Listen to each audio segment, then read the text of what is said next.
AI cartoon hub channel को like करें, subscribe करें और शेयर करें। नीचे बेल आइकन को दबाएं।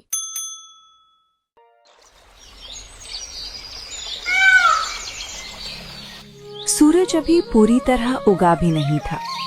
चंदनपुर गांव की गलियों में चिड़ियों की चहचहाहट गूंज रही थी। गांव की एक कोने में मिट्टी की कच्ची दीवारों वाली एक पुरानी झोपड़ी थी। केशव उठकर मिट्टी लाने के लिए नदी की ओर जाने की तैयारी कर रहा था।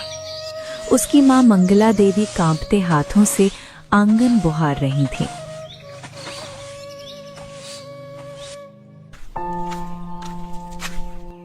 माँ, आप इतनी सुबह सुबह झाड़ू क्यों उठाने लगी?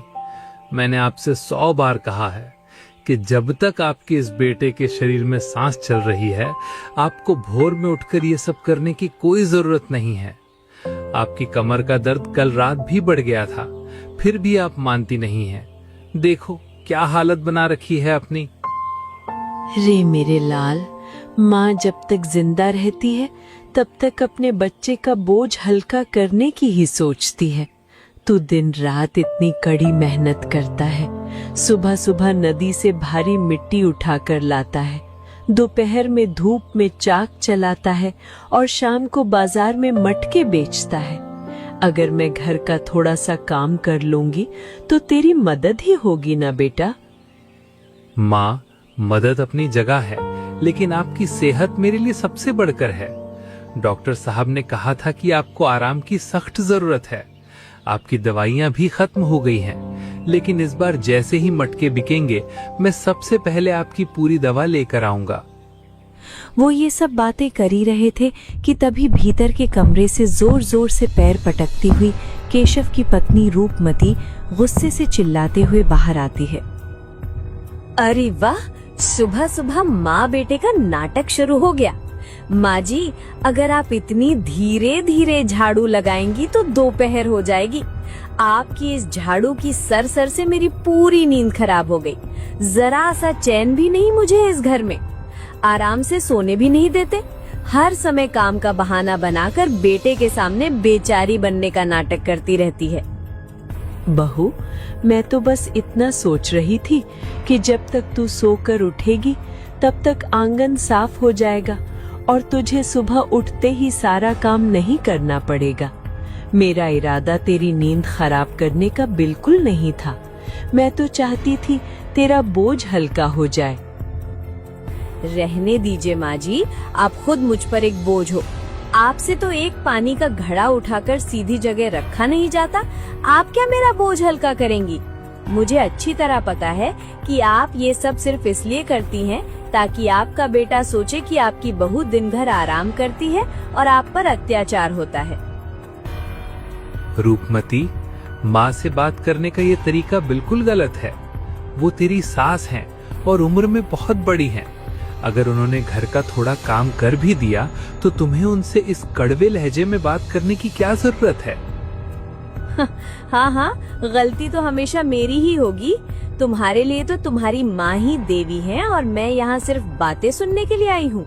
सुबह सुबह मुझे ज्ञान मत बांटो, अपना काम करो जाकर।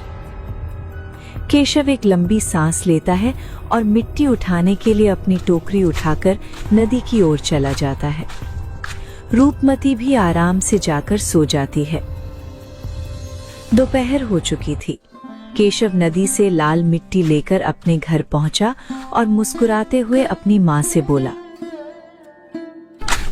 माँ देखो, आज मैं नदी के उत्तरी घाट से बहुत ही बढ़िया लाल और चिकनी मिट्टी लेकर आया हूँ। इस मिट्टी की पकड़ बहुत मजबूत होती है। आज चाक पर जो भी मटके और सुराहियां बनेंगी, उनकी बनावट और मजबूती देखने लायक होगी। देखना, सबको पसंद आएगी। वहीं दरवाजे पर खड़े रूपमती सब सुन रही थी। केशव मुस्कुराकर उसकी तरफ देखता है और बोलता है, सुनो ना रूपमती, जरा एक लोटा ठंडा पानी तो पिला दो। सुबह सुबह बिना कुछ खाए पिए नदी तक जाना पड़ा था। अब प्यास के मारे गला पूरी तरह सूख रहा है। क्यों? क्या मैं यहाँ सिर्फ पानी पिलाने और तुम सबकी चाकरी करने के लिए बैठी हूँ? मैं कोई इस घर की मुफ्त की नौकरानी नहीं हूँ, समझे? अगर प्यास लगी है तो खुद उठो, रसोई में जाओ और लोटे में पानी भरकर पी लो। मुझे अभी थोड़ा आराम करना है, मेरा सिर दर्द से फटा जा रहा है। केशव कुछ पल शांत रहता है और एक गहरी सांस लेता है और बोलता है, ठीक है रूपमती, जाओ तुम आराम करो, मैं खुद ले लूंगा। ठहर बेटा केशव, तू मत उठ। तू तो सुबह से इतनी भारी मिट्टी उठाकर लाया है, थक गया होगा। तू यहीं रुक, मैं अभी तेरे लिए ठंडा पानी लेकर आती हूँ। मंगला देवी अपने कांपते हाथों से पानी का लोटा भरकर लाती है और केशव को पिलाती है। दोपहर ढल चुकी थी। केशव मिट्टी को गूंथ चुका था। चाक बड़ी तेजी से घूम रहा था और केशव के कुशल हाथ मिट्टी को सुंदर गगरियों और मटकों का आकार दे रहे थे। रूपमती अपने फटे हुए आंचल को देखती हुई केशव के पास आकर खड़ी हो जाती है। सुनो जी, क्या तुम्हारी ये चाक जिंदगी भर ऐसे ही घूमती रहेगी या हमारी किस्मत का पहिया भी कभी घूमेगा? मुझे तो ये समझ नहीं आता कि तुम आखिर किस मिट्टी के बने हो।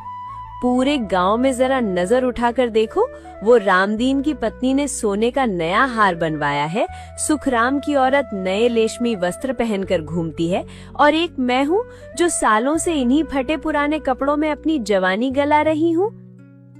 रूपमती, मैं अपनी तरफ से पूरी मेहनत करता हूँ, दिन में 14-14 घंटे काम करता हूँ, लेकिन तुम भी तो जानती हो कि मिट्टी के बर्तनों की कीमत बाजार में कितनी मिलती है।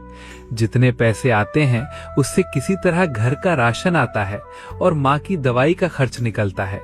अब इससे ज्यादा और मैं क्या करूं? मुझे बहाने मत बताओ, ये तो मुझे भी पता है। मेहनत करने से अगर कोई अमीर बनता तो आज तुम गांव के सबसे बड़े सेठ होते। असली बात यह है कि तुम्हें व्यापार करना नहीं आता। तुम सीधे साधे बनकर घूमते हो, लोग तुम्हें ठग कर चले जाते हैं। मेहनत से पेट भर सकता है, शौक नहीं पूरे होते। मुझे पैसा चाहिए और बहुत सारा पैसा चाहिए। तो तुम ही बताओ मैं क्या करूं? कैसे पैसा कमाऊं? क्या मैं गलत तरीके से पैसे कमाना शुरू कर दूं? क्या लोगों को धोखा देना शुरू कर दूं? मेरे पिताजी ने मुझे हमेशा एक ही बात सिखाई थी कि ईमानदारी की रोटी में जो मिठास होती है वो बेईमानी के पकवानों में नहीं होती। अब अपने पिताजी का उपदेश मुझे मत सुनाओ। अगर अगले महीने आने वाले मेले तक तुम मेरे लिए कानों की सोने की बालियां नहीं लाए तो याद रखना, मैं इस घर में एक दिन भी नहीं रुकूंगी। मुझे नतीजों से मतलब है, तुम्हारी ईमानदारी से नहीं। अब तुम जानो तुम क्या कर सकते हो। रूपमती पैर पटकती हुई अंदर अपने कमरे में चली जाती है। केशव भी अंदर जाता है। वो देखता है कि रसोई में मंगला देवी सूखी रोटियां और पानी जैसी दाल बना रही थीं। माँ, आज फिर आपने चूल्हा जलाया? रूपमती कहाँ है? उसे खाना बनाना चाहिए था ना। आप क्यों इस उम्र में इतना सारा काम कर रही हो? अरे बेटा, बहू का मन थोड़ा उदास था। उसने कहा कि उसके सिर में दर्द है, इसलिए मैंने सोचा कि तू काम करके थका हारा आएगा तो मैं ही रोटियां बना देती हूँ। तू बैठ, मैं तेरे लिए गरम गरम रोटी परोसती हूँ। तभी केशव की नजर अपनी माँ के कांपते हाथों पर जाती है और वो उदास मन से बोलता है, माँ, मैं सब समझता हूँ। मुझे बहुत दुख होता है कि इस उम्र में भी आपको रसोई का धुआं सहना पड़ रहा है, लेकिन मैं घर में रोज रोज का कलेश नहीं चाहता, इसलिए चुप रह जाता हूँ। और मैं कर भी क्या सकता हूँ? बेटा, घर कभी गुस्से से नहीं बसता। घर तो प्यार, त्याग और धैर्य से चलता है। बहू अभी नादान है, उसमें लालच और भटकाव है। तू धैर्य रख। जब इंसान को समय का थप्पड़ पड़ता है तो उसकी बुद्धि अपने आप ठिकाने आ जाती है। तू बस अपनी ईमानदारी का रास्ता मत छोड़ना, बाकी जो होगा देखा जाएगा। शाम को केशव अपने बनाए मटकों को टोकरी में सजाकर गांव के बाजार में बेचने जाता है। वहां गांव का एक आदमी व्यापारी दीनदयाल अपनी दुकान पर बैठा था। तभी एक राहगीर वृद्ध ग्राहक केशव की दुकान पर आता है। बेटा, जरा एक मजबूत और बड़ा सा मटका दिखाना। पानी ठंडा रहना चाहिए और मटका ऐसा हो जो रास्ते में जरा सी ठेस लगने से टूटे नहीं, एकदम मजबूत हो ऐसा मटका दो। केशव मुस्कुराते हुए सबसे बेहतरीन मटका निकालकर देता है और बोलता है, बाबा ये मटका लीजिए, इसे मैंने बहुत अच्छी तरह से पकाया है। इसमें पानी एकदम शीतल रहेगा और इसकी मजबूती की मेरी पूरी गारंटी है। एक बार तो ये गिरेगा तो भी नहीं टूटेगा। बहुत बढ़िया बेटा, बताओ इसके कितने पैसे हुए? अरे बाबा, इसकी सही कीमत केवल 50 रुपए है, बस उतने ही दे दीजिए। वाह वाह बेटा, तू बहुत ही ईमानदार लड़का है। आजकल तो लोग छोटी छोटी चीजों के भी दुगने दाम वसूलते हैं। हर चीज में लोग पैसा कमाना चाहते हैं। भगवान हमेशा तुझे खुश रखे। ये सब पास बैठा व्यापारी दीनदयाल बड़े ध्यान से देख रहा था। ग्राहक के जाने के बाद पास बैठा व्यापारी दीनदयाल केशव के पास आता है और बोलता है, केशव बेटा, मैं तुझे सालों से देख रहा हूँ। तू बहुत सीधा है। तू चाहता तो इतने बड़े मटके के स्तर या 80 रुपये भी मांग सकता था। वो ग्राहक शहर का लग रहा था, वो खुशी खुशी पैसे दे देता। ना काका, ऐसा करना पाप है। किसी की जरूरत या अनभिज्ञता का फायदा उठाकर अपनी चीज का ज्यादा दाम मांगना व्यापार नहीं बल्कि ठगी है। जितनी मेरी लागत और मेहनत है, मैं उतना ही मूल्य लेता हूँ। मुझे इसी में संतोष है। बहुत अच्छा, तेरी यही सच्चाई एक दिन तुझे बहुत आगे ले जाएगी बेटा। याद रखना, भगवान के घर देर है, अंधेर नहीं। तू बिल्कुल चिंता मत कर। इस तरह से केशव पूरे दिन मटके बेचता है। रात को बाकी बचे मटके लेकर जब केशव बाजार से घर लौटता है तो उसकी कमाई के पैसे रूपमती अपने हाथ में लेकर गिनने लगती है। उसकी कमाई के सीमित पैसे देखकर रूपमती का गुस्सा 7वें आसमान पर पहुंच जाता है। ये क्या है? बस इतने से पैसे? दिन भर की मेहनत के बाद सिर्फ 100 रुपए? इतने में तो मेरा एक सपना भी पूरा नहीं हो सकता। इससे सिर्फ घर का राशन आएगा, वो भी सिर्फ एक दिन का। तुम्हें मेरी कही बात सुनाई नहीं देती क्या? तुम इंसान हो या मिट्टी के पुतले? रूपमती गुस्से में सारे पैसे आंगन में फेंक देती है। सारे एक एक करके बिखर जाते हैं। तभी वहाँ मंगला देवी आती हैं। वो पैसों को बिखरा देख तुरंत घुटनों के बल बैठकर उन पैसों को उठाने लगती हैं और बोलती हैं, बहू, इस तरह से माँ अन्नपूर्णा और लक्ष्मी का अनादर मत करो। ये मेरे बेटे के खून पसीने की कमाई है। इस कमाई को इस तरह जमीन पर मत फेंको। इसने बहुत मेहनत से ये पैसे कमाए हैं, इनकी इज्जत करो। चुप करो माँ जी, आप बीच में अपनी टांग अड़ाना बंद कीजिए। आपकी इन्हीं पुरानी और सड़ी गली बातों ने इस घर को कंगाल बनाकर रखा है। हर समय ईमानदारी, दया और संतोष का पाठ पढ़ाती रहती हैं। इसी वजह से आपका बेटा जिंदगी भर भिखारी बना रहेगा, कभी आगे नहीं बढ़ पाएगा। आगे बढ़ने के लिए बेईमानी करनी ही पड़ती है। ये सुन केशव गुस्से में आ गया। वो तेज आवाज में बोला, रूपमती, बहुत हो गया। अपनी हद में रहना सीखो। मेरी माँ के संस्कार ही हैं कि आज मैं एक सच्चा और इज्जतदार इंसान हूँ।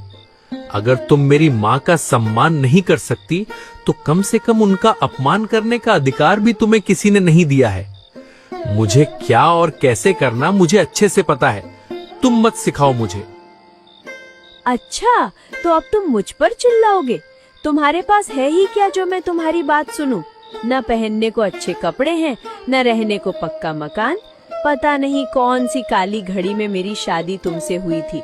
मेरी माँ तो मना ही कर रही थी, मैं ही तुम्हारे इस भोले चेहरे के झांसे में आ गई। पता नहीं कौन सा सांप सूंघ गया था मुझे। रूपमती गुस्से से लाल हो जाती है और अपने कमरे में जाकर धड़ाम से दरवाजा बंद कर लेती है। घर में गहरा सन्नाटा छा जाता है। ये सब देख मंगला देवी रोने लगती हैं। बेटा केशव, मुझे माफ कर दे। मेरी वजह से तेरे और बहू के बीच दरार पड़ रही है। मुझे तो लगता है कि मेरा अब इस दुनिया से चले जाना ही अच्छा है। मैं नहीं रहूंगी तो कम से कम तुम दोनों मिलकर प्रेम से तो रहोगे ना। अपनी माँ के मुंह से ऐसा सुनकर केशव को बहुत दुख होता है। माँ, ऐसा मत कहिए। आप मेरी हिम्मत हैं। अगर आप ही हिम्मत हार जाएंगी तो मैं किसके सहारे जीऊंगा। मुझे दुख इस बात का नहीं है कि हम गरीब हैं। दुख इस बात का है कि रूपमती धन के लालच में अंधी हो चुकी है। उसे किससे कैसा बर्ताव करना चाहिए कुछ पता नहीं है। उसे रिश्तों का मतलब ही नहीं पता। उधर बंद कमरे में रूपमती अकेले चिराग की लौ को देखती हुई कुछ सोच रही थी। इस गरीबी की नरक भरी जिंदगी में मेरा दम घुट रहा है। अगर मैं इस केशव के भरोसे बैठी रही तो सारी जिंदगी इस टूटी झोपड़ी में मिट्टी ढोते ढोते मर जाऊंगी। ये सीधे रास्ते से अमीर नहीं बन सकता। मुझे ही कुछ बड़ा और चालाकी भरा कदम उठाना पड़ेगा, चाहे इसके लिए मुझे कोई भी रास्ता क्यों न चुनना पड़े। मुझे कुछ बड़ा करना होगा। अगली सुबह गांव का व्यापारी दीनदयाल दौड़ता हुआ केशव की झोपड़ी पर आता है। केशव उस समय चाक पर काम कर रहा था। केशव, ओ केशव, अरे सुन तो जरा, तेरे लिए एक ऐसी खुशखबरी लाया हूँ जिसे सुनकर तेरी महीनों की कंगाली दूर हो जाएगी। तो खुशी से झूम उठेगा। आइए दीनदयाल काका, प्रणाम। इतनी सुबह सुबह आप इतने हताश और खुश क्यों लग रहे हैं? सब कुशल मंगल तो है। और बताइए, ऐसी कौन सी खुशखबरी है जिसके लिए आपको मेरे घर तक आना पड़ा? अरे सब बहुत कुशल है। पास के बड़े नगर में बहुत बड़ा राजकीय मेला आयोजित होने वाला है। वहां के सबसे बड़े ठेकेदार ठाकुर चंदन सिंह जी को मेले के लिए सैकड़ों मिट्टी के मजबूत बर्तनों की जरूरत है। मैंने उन्हें तेरे बर्तनों की मिसाल दी थी।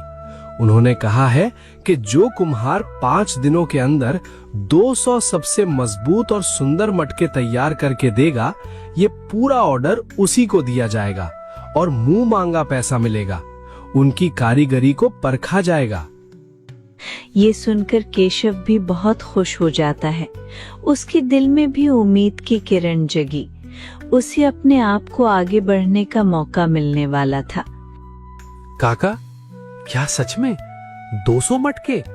अगर ये काम मुझे मिल गया तो मैं सबसे पहले माँ का इलाज करा सकूंगा और इस बारिश के आने से पहले अपनी झोपड़ी की टूटी छत को ठीक करवा सकूंगा। हाँ बेटा, लेकिन याद रख, 200 मटके 5 दिन में बनाना कोई आसान काम नहीं है। और वहाँ और भी मटके बनाने वाले अपने मटके लेकर आएंगे, तो तेरे लिए ये आसान तो बिल्कुल नहीं होने वाला। तुझे दिन रात एक करना पड़ेगा। क्या तू ये चुनौती स्वीकार करने के लिए तैयार है? काका, मैं मेहनत से कभी नहीं डरता। अगर मुझे 24 घंटे में से 18 घंटे भी चाक चलाना पड़े तो भी मैं पीछे नहीं हटूंगा। बस भगवान मेरा साथ दे, बाकी सब सही हो। इस तरह उसी समय ये खबर पूरे गांव में फैल जाती है। गांव का एक अन्य कुम्हार सुखराम, जो बेहद चालाक और जलनखोर था, अपनी दुकान पर बैठा दांत पीस रहा था और मन ही मन सोच रहा था, ये कैसे हो सकता है? गांव में मुझसे बड़ा कुम्हार कौन है? उस कल के लड़के केशव को इतना बड़ा ऑर्डर कैसे मिल सकता है? अगर उसने 200 मटके बनाकर ठाकुर चंदन सिंह को दे दिए तो पूरे इलाके में सिर्फ उसी का नाम होगा। फिर मुझे कोई पूछेगा भी नहीं। नहीं, मैं केशव को ये ऑर्डर पूरा नहीं करने दूंगा। मुझे उसकी मेहनत को तबाह करना ही होगा। उसी शाम जब केशव दिन रात एक करके मटके बनाने में जुटा हुआ था, उसके हाथों में छाले पड़ गए थे। वहीं रूपमती चुपचाप झोपड़ी से बाहर निकलती है और गांव के किनारे बने पुराने कुएं के पास जाती है, जहां सुखराम पहले से उसका इंतजार कर रहा था। आओ रूपमती, तुमने मुझे यहाँ इतनी गुप्त जगह पर क्यों बुलाया? किसी ने तुम्हें आते हुए देखा तो नहीं? बताओ क्या बात है? किसी ने नहीं देखा सुखराम, मैं सीधे मुद्दे पर आती हूँ। तुम्हें भी पता है कि अगर केशव ने ये 200 मटकों का ऑर्डर पूरा कर दिया तो ठाकुर चंदन सिंह सारा काम भविष्य में उसी को देंगे। तुम्हारा धंधा हमेशा के लिए चौपट हो जाएगा। हाँ, ये बात तो मुझे भी रात भर सोने नहीं दे रही है, लेकिन मैं क्या कर सकता हूँ। केशव तो दिन रात चाक चला रहा है, इस तरह तो वो मटके बना लेगा सारे। तुम बहुत भोले बनते हो सुखराम। मेरे पास एक योजना है। अगर 5वें दिन की रात को जब सारे मटके बनकर तैयार हो जाए और सूखने के लिए आंगन में रखे हो, अगर उस रात वे सारे मटके टूट जाएं, तो क्या होगा? सोचो। क्या तुम ये क्या कह रही हो रूपमती? तुम अपने ही पति के मटके तुड़वाना चाहती हो? ऐसा क्यों? अरे वो मेरा सिर्फ नाम का पति है, कमाता वमाता कुछ नहीं। वो सिर्फ अपनी ईमानदारी का ढोल पीटता रहता है और ईमानदार बन के वो ज्यादा पैसा कभी नहीं कमा सकते। अगर उसका ये ऑर्डर रद्द हो गया तो ठाकुर साहब गुस्से में आकर ऑर्डर तुम्हें दे देंगे। बदले में तुम मुझे उस कमाई में से आधा हिस्सा दोगे। बोलो, क्या तुम्हें ये सौदा मंजूर है? वाह रूपमती, तुम तो केशव से भी ज्यादा चालाक निकली। मुझे ये सौदा पूरी तरह मंजूर है। तो ये तय रहा, मैं 5वें दिन की रात को मैं चुपके से तुम्हारे आंगन में आऊंगा और सारे मटके चकनाचूर कर दूंगा। उन्हें इस बात का अंदाजा नहीं था कि पास की झाड़ियों के पीछे से दीनदयाल काका अपनी लाठी के सहारे खड़े होकर उनकी एक एक बात सुन रहे थे। उनको जरा भी पता नहीं चला कि उनकी बातें किसी ने सुन ली है। हे ईश्वर, ये औरत धन के लालच में इतनी अंधी हो गई कि अपने ही पति का संसार उखाड़ने पर तुल गई है, और ये नीच सुखराम केशव की मेहनत पर पानी फेरना चाहता है। मुझे तुरंत केशव को सावधान करना होगा, नहीं तो अनर्थ हो जाएगा। बेचारा केशव जीते जी मर जाएगा। इस तरह 4 दिन बीत चुके थे। केशव ने बिना सोए बिना थके अपने हाथों के छालों की परवाह किए बिना पूरे 200 सुंदर और मजबूत मटके तैयार कर दिए थे। आंगन में मटकों की पंक्तियां सजी हुई थीं। 5वें दिन की रात आ चुकी थी। दिन में ही दीनदयाल काका ने केशव और उसकी मां को सुखराम और रूपमती की पूरी साजिश बता दी थी। काका की बात सुनकर वो स्तंभ रह गया और दुखी मन से बोला, काका, मुझे यकीन नहीं हो रहा कि मेरी अपनी पत्नी ही मेरे खिलाफ इतनी बड़ी साजिश रच सकती है, लेकिन मैं बिना रंगे हाथों पकड़े उस पर कोई आरोप नहीं लगाऊंगा। आज रात दूध का दूध और पानी का पानी हो जाएगा, फिर देखते हैं क्या करना है। रात के 12 बज चुके थे। पूरे गांव में सन्नाटा था। चारों तरफ घना अंधेरा छाया था। केशव सोने का नाटक कर रहा था। दीनदयाल काका और गांव के 2-3 मजबूत युवक आंगन के पास बने भूसे के ढेर के पीछे छिपे हुए थे। तभी धीमी आहट के साथ घर का पिछला दरवाजा खुलता है। रूपमती बाहर आती है और किसी की तरफ इशारा करती है। अंधेरे में से सुखराम हाथ में एक भारी डंडा लेकर आंगन में रखे मटकों की ओर बढ़ता है। जल्दी करो सुखराम, एक भी मटका साबुत नहीं बचना चाहिए। केशव जब सुबह उठेगा तो अपनी कंगाली पर रोएगा और फिर इन सब मटकों का ऑर्डर हमें मिल जाएगा। हाँ रूपमती, बस 2 मिनट रुको। ये चला मेरा डंडा, एक भी साबुत नहीं बचेगा। जैसे ही सुखराम पहला मटका तोड़ने के लिए डंडा हवा में उठाता है, केशव तेजी से उठकर उसका हाथ दबोच लेता है। उसी समय भूसे के ढीर से दीनदयाल काका और गांव के लोग टॉर्च और मशाले लेकर बाहर निकल आते हैं। केशव सुखराम का हाथ मोड़ते हुए बोलता है, रुक जाओ सुखराम, तुम्हारी चोरी पकड़ी गई। किसी की मेहनत को तोड़ना बहुत आसान होता है, लेकिन खुद मेहनत करके आगे बढ़ना बहुत कठिन। किसी को गिराकर आगे बढ़ना आसान है, लेकिन मेहनत से आगे बढ़ना मुश्किल। तुमने क्या सोचा था? मुझे छोड़ दो केशव, मुझे माफ कर दो। ये मेरी गलती नहीं है। मुझे तो तुम्हारी पत्नी रूपमती ने लालच देकर यहाँ बुलाया था। मुझे छोड़ दो। सुखराम के मुंह से ये सब सुनकर रूपमती के पैरों तले जमीन खिसक गई। वो बुरी तरह घबरा गई और बोली, नहीं, ये झूठ बोल रहा है। मैं तो बस बाहर हवा खाने आई थी। मैं भला इसको ऐसा करने की क्यों बोलूंगी? ये तो मेरे पति हैं, मैं ऐसा कैसे कर सकती हूँ? ये झूठ बोल रहा है। अरे बस करो रूपमती, और कितना नीचे गिरेगी? अब भी झूठ मत बोलो रूपमती। मैंने अपनी इन आंखों से और अपने इन कानों से तुम दोनों को 2 दिन पहले कुएं के पास साजिश रचते देखा और सुना था। तुमने अपने पति के खून पसीने पर पानी फेरने का षड्यंत्र रचा, और जब तुम्हारे मंसूबे कामयाब नहीं हुए तो तुम ये सब बक रही हो। मंगला देवी रोते हुए आंगन में आती हैं। अरे शर्म करो बहू, आज तो तुमने कमाल कर दिया। अरे अपने पत्नी होने का जरा तो लिहाज करती। अरे केशव तेरा पति है, तू इसके साथ ऐसा करने का सोचा भी कैसे? रूपमती शर्म और डर के मारे केशव के पैरों में गिर पड़ती है और गिड़गिड़ाने लगती है। मुझे माफ कर दो जी, मुझसे बहुत बड़ी भूल हो गई।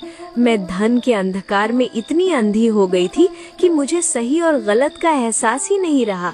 माँ जी, मुझे क्षमा कर दीजिए, मुझे घर से मत निकालिए। मैं वादा करती हूँ कि मैं अपनी पूरी जिंदगी आपकी सेवा में बिता दूंगी और कभी लालच नहीं करूंगी, हमेशा अच्छे से रहूंगी। बहू, गरीबी इंसान के तन को तोड़ सकती है, लेकिन लालच इंसान की आत्मा को मार देता है। तूने उस पति को धोखा देने की कोशिश की जो दिन रात सिर्फ तेरे और मेरे सुख के लिए जलता रहा, अपना खून पसीना बहाता रहा है। देखो सुखराम, तुम मेरे व्यावसायिक प्रतिद्वंदी हो सकते हो, लेकिन इंसानियत के दुश्मन मत बनो। जाओ, मैं तुम्हें पुलिस के हवाले नहीं करूंगा, क्योंकि नफरत को नफरत से नहीं बल्कि क्षमा से जीता जाता है।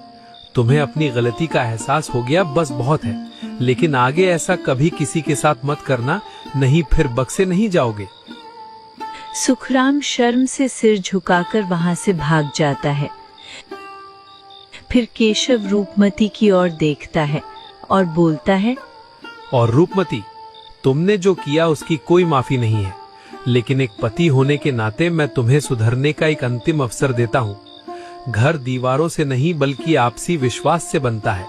अगर आज तुमने अपनी गलती का पश्चाताप सच्चे दिल से किया है तो इस घर के दरवाजे तुम्हारे लिए खुले हैं, लेकिन अब से तुम्हें ईमानदारी का जीवन जीना होगा। और तुम घर छोड़ के जाना चाहती हो तो जा सकती हो, मैं तुम्हें नहीं रोकूंगा। अगली सुबह ठाकुर चंदन सिंह खुद अपनी गाड़ियों के साथ केशव के आंगन में पहुंचते हैं। आंगन में सजे 200 बेहतरीन मटकों को देखकर वे आश्चर्यचकित रह जाते हैं। वे मटकों की मजबूती चेक करते हैं और बोलते हैं, अद्भुत केशव, मैंने पूरे प्रदेश में घूम घूम कर काम देखा है, लेकिन इतने सुंदर, सुडौल और मजबूत मटके आज तक नहीं देखे। तुम्हारी कारीगरी और तुम्हारी ईमानदारी की मिसाल दीनदयाल जी ने मुझे दी थी, आज मैंने अपनी आंखों से भी देख लिया। बहुत बढ़िया। धन्यवाद ठाकुर साहब, ये सब मेरे पिताजी का आशीर्वाद और मेरी माँ की प्रार्थनाओं का फल है। उनके बिना मैं कुछ नहीं हूँ। तभी ठाकुर साहब एक पैसों से भरी पोटली निकालते हैं और केशव को देते हुए बोलते हैं, ये लो केशव, तुम्हारे पूरे 200 मटकों की दुगनी कीमत। और ये बात ध्यान रखना, अगले साल और आने वाले हर मेले का पूरा ठेका सिर्फ और सिर्फ तुम्हें ही मिलेगा। अब तुम सिर्फ मेरे लिए मटके बनाओगे और तुम्हें जितने पैसे चाहिए तुम ले सकते हो। केशव भक्ति भाव से पैसे अपनी माँ के हाथों में दे देता है। ये देख मंगला देवी की आंखों में खुशी के आंसू आ जाते हैं। वे अपने बेटे को गले से लगा लेती हैं। रूपमती दूर खड़ी आंखों में आंसू लिए ये सब देख रही थी। उसे समझ आ चुका था कि जो सुख और सम्मान ईमानदारी की कमाई में है, वो दुनिया की किसी चोरी या चालाकी में नहीं। कुछ ही महीनों में केशव ने अपनी झोपड़ी की जगह एक सुंदर और मजबूत पक्का मकान बनवा लिया। उसकी माँ मंगला देवी का इलाज अच्छे डॉक्टरों से होने लगा और वे अब पूरी तरह स्वस्थ थीं। रूपमती पूरी तरह बदल चुकी थी। अब वो सुबह उठकर केशव की मदद करती, सांस के पैर दबाती और घर में प्रेम का माहौल बनाए रखती। तो दोस्तों, कैसी लगी आपको ये कहानी कमेंट बॉक्स में जरूर बताएं और चैनल पर नई हो तो जल्दी से सब्सक्राइब कर लीजिए। धन्यवाद।